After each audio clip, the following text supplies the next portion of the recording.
Hi, I'm Mystery Shy, and I've decided to continue the trend of talking entirely too much about things that I'm passionate about. I'm gonna start a series where I give recommendations on pieces of media, and if you have similar taste as me, then you'll probably find some new things on that list. My first recommendation is the horror comedy comic series Not Drunk Enough by Tess Stone. If you're a big fan of supernatural horror, like I am, and have listened to, a lot of the Magnus archives, then this'll probably be right up your alley. However, as a warning, this series does contain a decent amount of blood, gore, and body horror, so if you're really squeamish, then you might want to sit this one out. The main character, Logan Ibarra, is a repairman who's been called to a corporate lab in the middle of the night.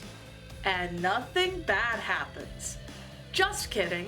Most of the employees are dead or have been transformed into horrible monsters. Logan and a ragtag team have to fight for their survival.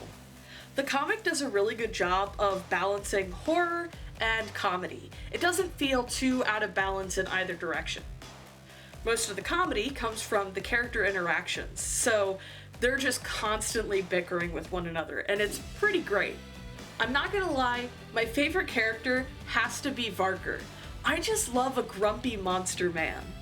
Not only is the writing phenomenal for this series, but the art is just so pretty.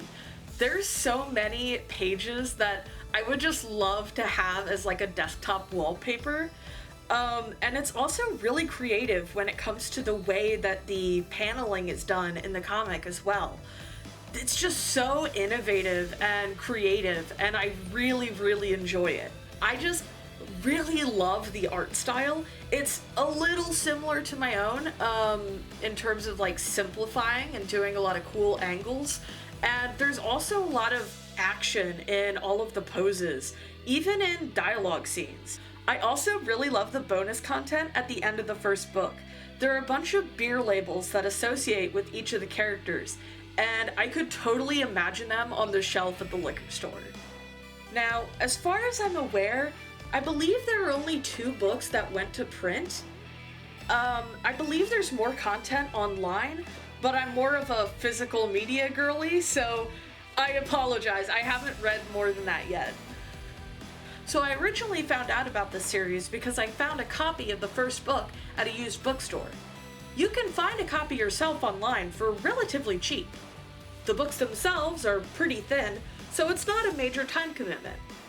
If you've read the series yourself, let me know what you think in the comments, as well as what your favorite character is. Anyways, that's all I have for today.